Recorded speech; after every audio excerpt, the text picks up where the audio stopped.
बहुत समय पहले की बात है। गोकुल धाम गांव में रामू नाम का एक ईमानदार, दयालु और मेहनती लकड़हारा अपनी बूढ़ी माँ के साथ एक छोटी सी झोपड़ी में रहता था। रामू हर सुबह जंगल की ओर निकल पड़ता, वहां से लकड़ियां काटता और फिर उन्हें गांव के बाजार में बेचकर जो कुछ कमाता, उसी से माँ बेटे का जैसे तैसे गुजारा होता था। उनकी जिंदगी में सुविधाएं कम और चुनौतियां ज्यादा थीं।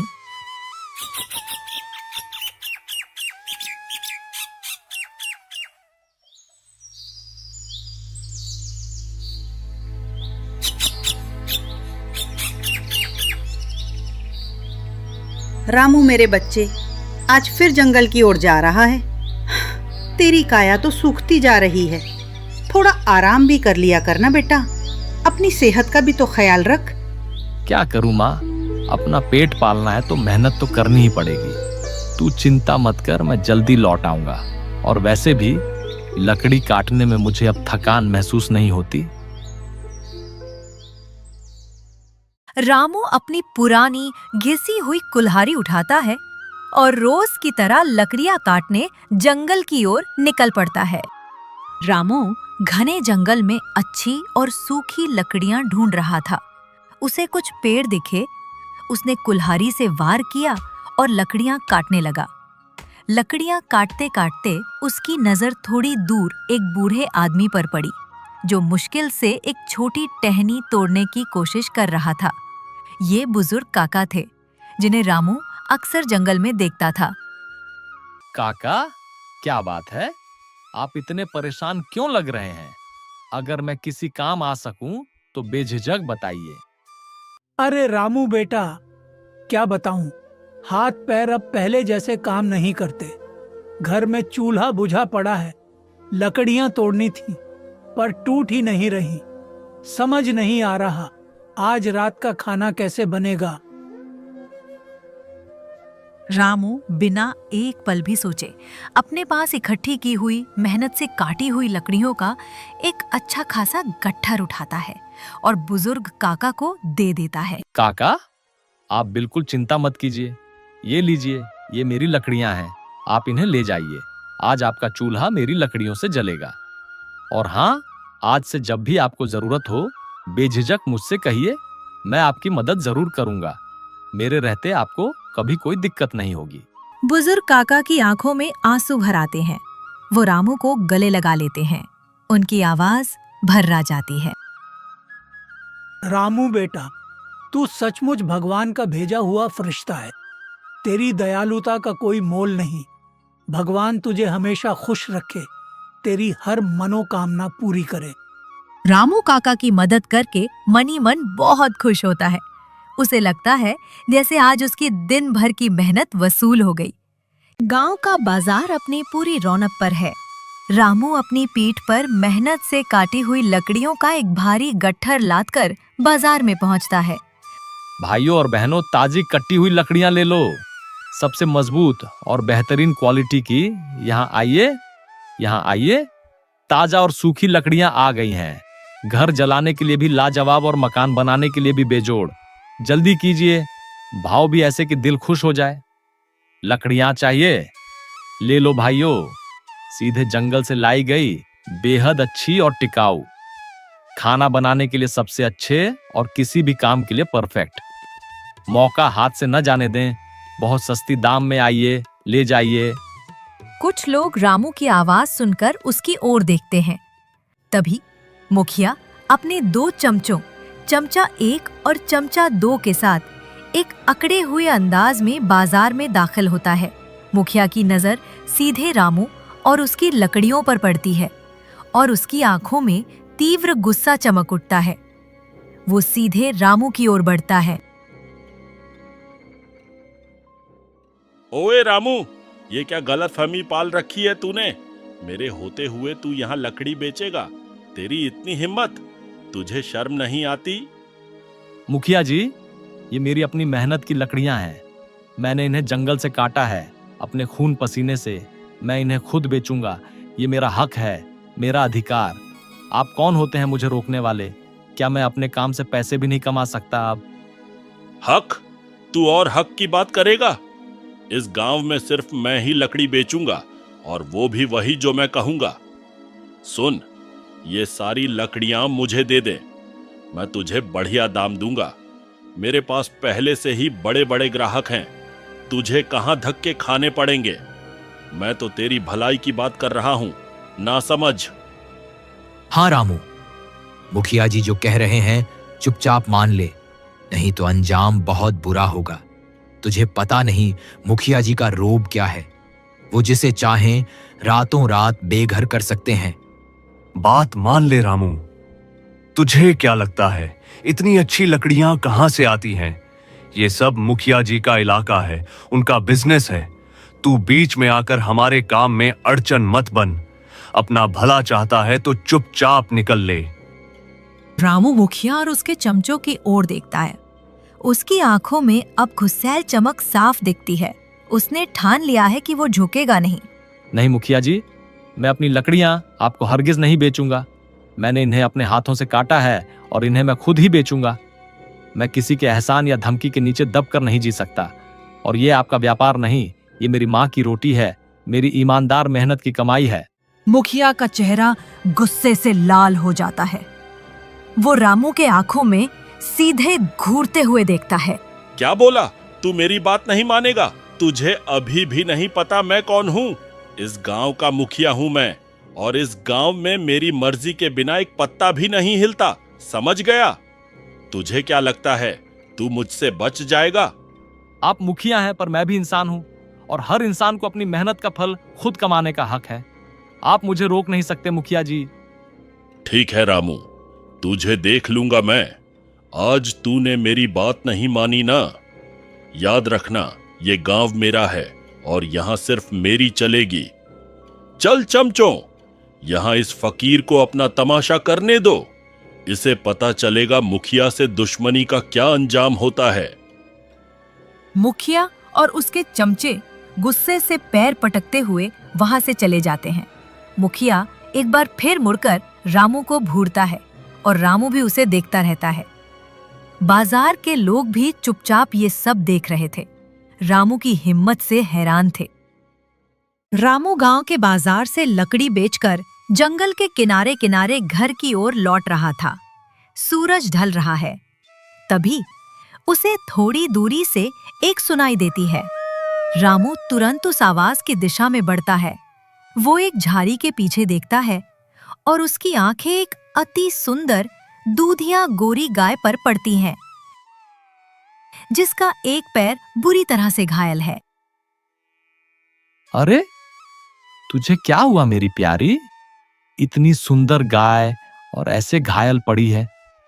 कौन तुझे इस हालत में छोड़ गया? रामू धीरे धीरे बड़े प्यार से गाय को सहारा देकर अपने घर की ओर ले चलता है। गाय भी रामू के साथ बिना किसी हिचकिचाहट के चल देती है। रामू गाय को अपने घर ले आता है। माँ गाय को देखकर एक पल के लिए हैरान होती है, पर अपने बेटे की दयालुता देखकर उनके चेहरे पर खुशी की चमक आ जाती है। रामू, ये गाय कहाँ से लाया? इतनी सुंदर, ऐसी गाय तो मैंने अपने जीवन में कभी नहीं देखी। पर बेटा, हम इसका पेट कैसे भरेंगे? अपनी तो मुश्किल से गुजारा होता है। माँ, ये जंगल में घायल पड़ी थी, मैंने इसका इलाज किया है। कोई भी बेजुबान जीव अगर तकलीफ में हो तो उसे सहारा देना हमारा धर्म है। माँ, आप चिंता मत करो, भगवान है ना सब देखने के लिए। अब ये यहीं रहेगी हमारे साथ। क्या नाम रखूं इसका? गौरी रख दूं? ये तो गौरी मैया जैसी ही गोरी है। हाँ, गौरी ही सही है, बड़ी प्यारी है। तेरा नेक दिल ही तो है बेटा, जो ऐसी अच्छी चीजें तेरी ओर खींचता है।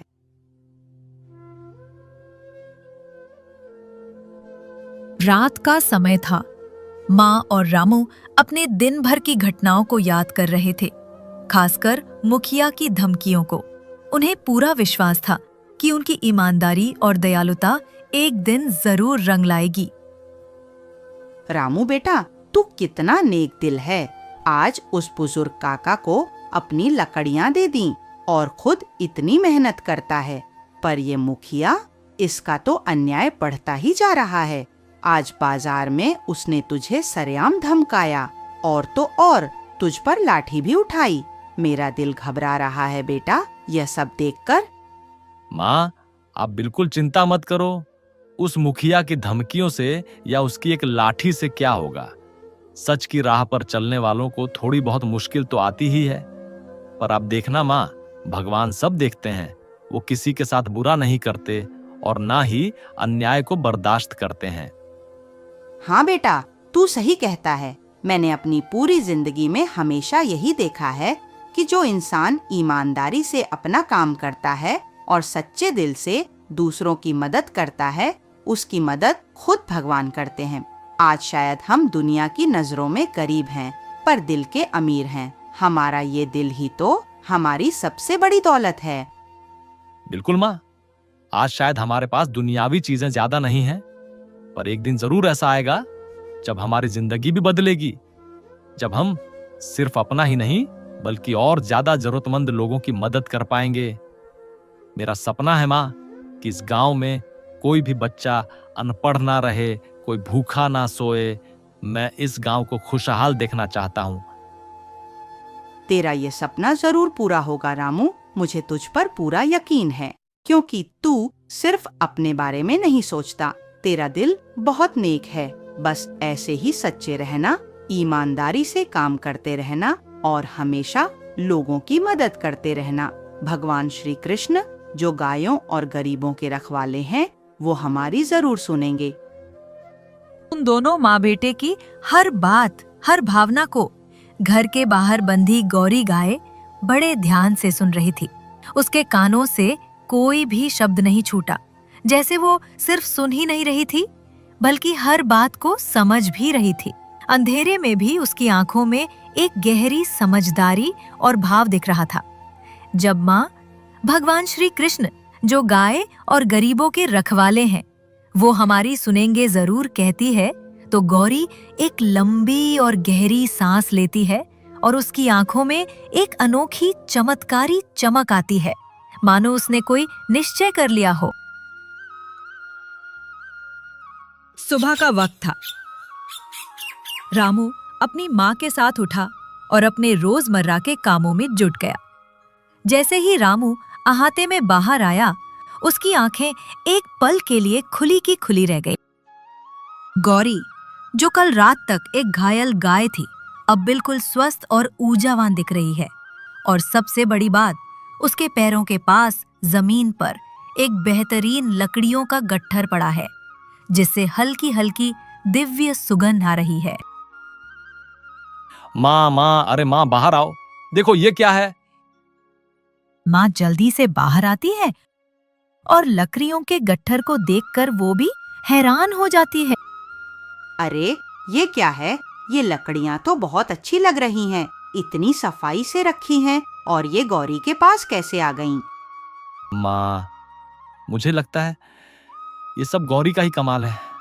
कल रात हम जो बातें कर रहे थे, गौरी ने सब सुनी होंगी। उसने हमारी परेशानी समझी। ये कोई मामूली गाय नहीं माँ, ये तो साक्षात देवी है, ये तो हमारी लक्ष्मी है। सचमुच रामू, भगवान ने हमारी सुन ली। ये गौरी मैया ही हैं जो हमारी मदद के लिए आई हैं। माँ की आंखों में खुशी के आंसू आ जाते हैं। वो गौरी को गले लगा लेती है। हर सुबह जब रामू आंख खोलता तो गौरी उसके अहाते में खड़ी मिलती। उसके पैरों के पास हमेशा की तरह एक बेहतरीन लकड़ियों का गट्ठर रखा होता था। रामू ने धीरे धीरे उन लकड़ियों को बेचना शुरू किया। जो पैसे आते, रामू उन्हें समझदारी से लगाता। उसने कुछ गांव वालों को काम पर रख लिया था। देखो भाइयों, ये लकड़ियां गांव के बाजार तक ले जानी है और वहां से फिर शहर तक।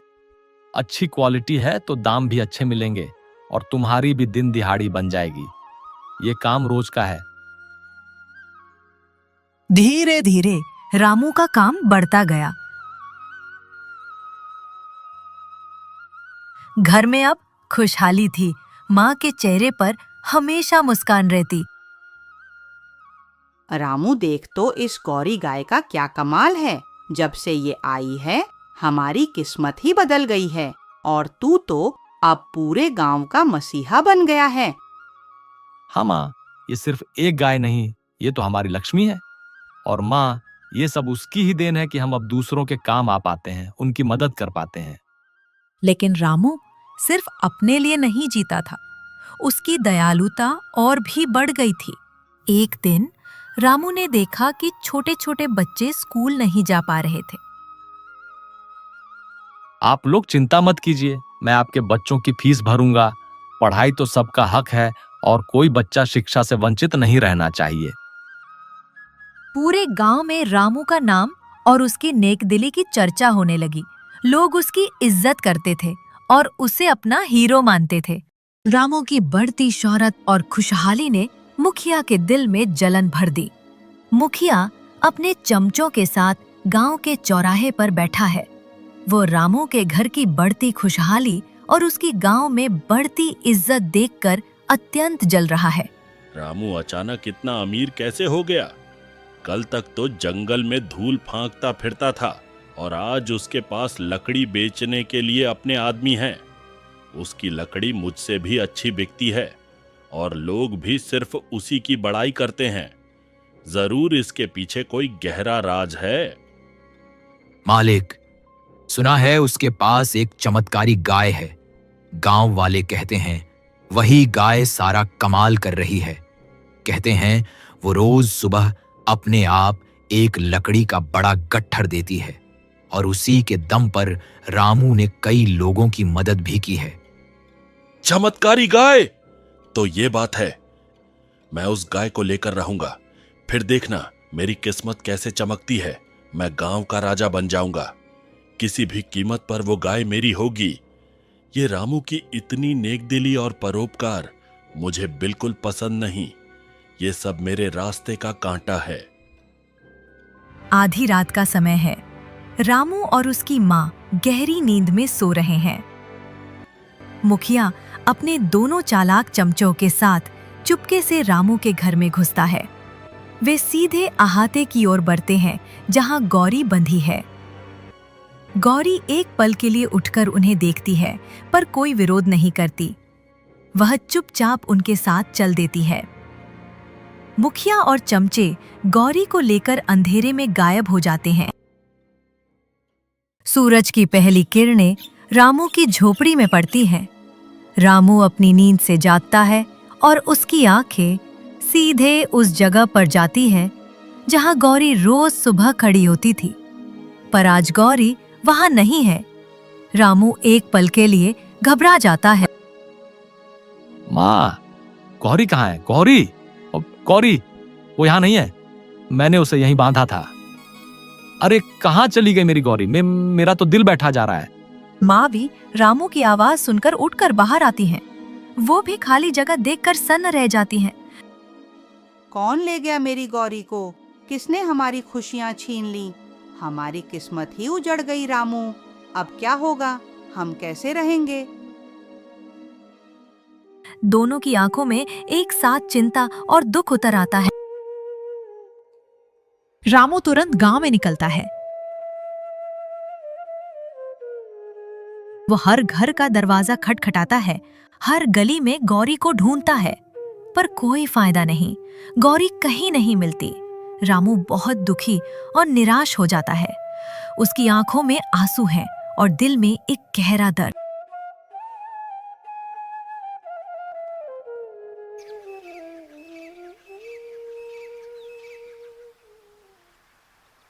कुछ दिनों बाद रामू अब भी परेशान होकर गौरी को ढूंढ रहा है। तभी उसे वही बुजुर्ग काका मिलते हैं जो जंगल से लकड़ियां लेकर गांव की ओर आ रहे हैं। काका रामू के चेहरे पर छाई उदासी को पहचान लेते हैं। रामू बेटा, क्या हुआ? कई दिनों से देख रहा हूँ तू परेशान है। तुम्हारी वो प्यारी गाय गौरी कहीं दिख नहीं रही। सब लोग उसकी बात करते हैं कि वो कहाँ गई। हाँ काका, गौरी गायब हो गई है। मुझे नहीं पता कौन ले गया और वो कहाँ होगी। मेरी तो पूरी दुनिया ही उजड़ गई है काका। उसके बिना मेरा कुछ भी करने का मन नहीं करता। रामू बेटा, एक बात बताऊं? पर मुझे लगा था कि मेरा वहम होगा, इसलिए अब तक नहीं बताया था। क्या काका, बताइए ना, कुछ भी जो आपको पता हो। परसों मैं लकड़ियां बेचने मुखिया के घर के पास से गुजर रहा था। उनका बाड़ा खुला हुआ था। मैंने अंदर झांका तो मुझे तुम्हारी गौरी दिखी। वो वहीं बंधी हुई थी। मुझे लगा शायद वो कोई और गाय होगी, पर उसकी आंखें, वो तुम्हारी गौरी ही थी बेटा। मेरा मन कह रहा था। मुखिया, ये उसकी ही करतूत है। मैं जानता था कि वो ऐसा कुछ करेगा। मैं अभी अपनी गौरी को लेकर आता हूं, मैं उसे नहीं छोड़ूंगा। रामू तुरंत मुखिया के घर की ओर तेजी से दौड़ता है। बुजुर्ग काका भी उसके पीछे पीछे जाते हैं, चिंता और उत्सुकता से। अरे, ये क्या बकवास है? यह तो बस एक मामूली गाय है, कोई चमत्कारी गाय वाय नहीं। उस रामू ने मुझे गधा बना दिया। मैंने इस पर इतना पैसा बर्बाद किया और इसने मुझे कुछ भी नहीं दिया। वो एक मोटी लाठी उठाता है और गौरी को जोर से मारने के लिए आगे बढ़ता। रामू हाफता हुआ वहां पहुंचता है। वो मुखिया को गौरी को मारते हुए देखता है। गांव के कुछ और लोग भी रामू के पीछे पीछे आ जाते हैं। रुको मुखिया, मेरी गौरी को हाथ भी मत लगाना। अरे रामू, आ गया तू अपनी निकम्मी गाय लेने? ले जा इसे, ये किसी काम की नहीं। बेकार में मेरे घर में जगह घेर रही है और मेरा चारा भी खा रही है। मैंने तुझे पहले ही कहा था ना, मेरी बात मान ले। मुखिया फिर से गौरी को मारने के लिए लाठी उठाता है। रामू बिना सोचे समझे बिजली की तेजी से गौरी के सामने खड़ा हो जाता है। अपने शरीर से गौरी को पूरी तरह से ढक लेता है। मुखिया की लाठी सीधे उसके कंधे पर लगती है। मुखिया की लाठी रामू के कंधे पर इतनी जोर से लगती है कि हड्डी टूटने की आवाज आती है। रामू दर्द से कराहता है। उसकी आंखें दर्द से बंद हो जाती हैं। वो गिरते गिरते संभलता है, पर गौरी को अपनी पनाह में पकड़े रहता है। उसके कंधे से ताजा खून निकलने लगता है। चमचे 1 और 2 भी रामू को मारने के लिए अपनी लाठियां उठाकर आगे बढ़ते हैं। चकाचौंध कर देने वाली रोशनी चमकती है। रोशनी इतनी तीव्र है कि मुखिया, चमचे और वहां जमा सभी गांव वालों की आंखें चौंधिया जाती हैं। वे अपनी आंखें बंद कर लेते हैं और कुछ लोग तो डर के मारे जमीन पर ही गिर पड़ते हैं। धीरे धीरे उस दिव्य प्रकाश में गौरी गाय का रूप बदलने लगता है। उसका आकार बढ़ता है, उसकी चमक बढ़ती है और वो एक अद्भुत अलौकिक रूप में परिवर्तित होती है। गौरी अब स्वयं भगवान श्री कृष्ण के दिव्य रूप में प्रकट होती है।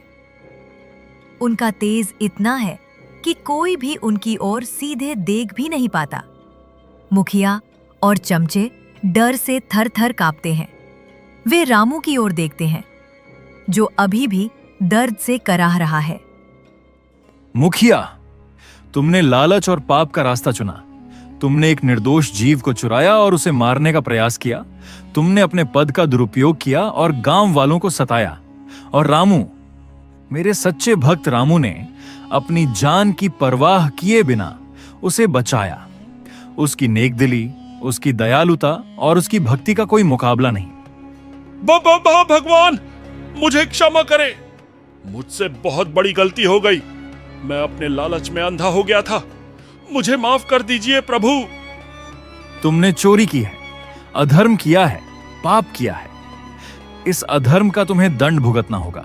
तुमने अपने पद का गलत इस्तेमाल किया और दूसरों को सताया। अब तुम वही बनोगे जो तुम अंदर से हो, एक नीच जीव। श्री कृष्ण अपने दाहिने हाथ का इशारा करते हैं। अचानक मुखिया और उसके दोनों चमचे धुएं के एक गुबार में बदल जाते हैं। धुआं हटने पर वहां 3 गधे खड़े होते हैं।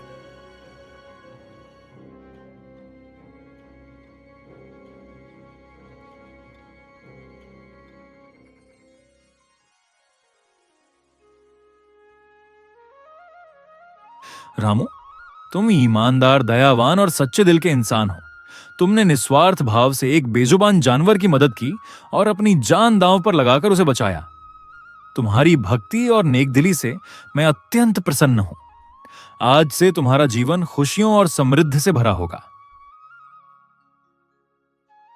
प्रभु, आपका कोटि कोटि धन्यवाद। आपका आशीर्वाद ही मेरे लिए सबसे बड़ा धन है। आपने मेरी और मेरी माँ की सूनी दुनिया में फिर से खुशियां भर दी हैं। मैं आजीवन आपका एहसानमंद रहूंगा। याद रखना रामू, ईमानदारी और दयालुता से बढ़कर कोई धन नहीं।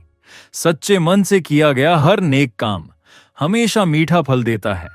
तुम ऐसे ही परोपकारी बने रहना।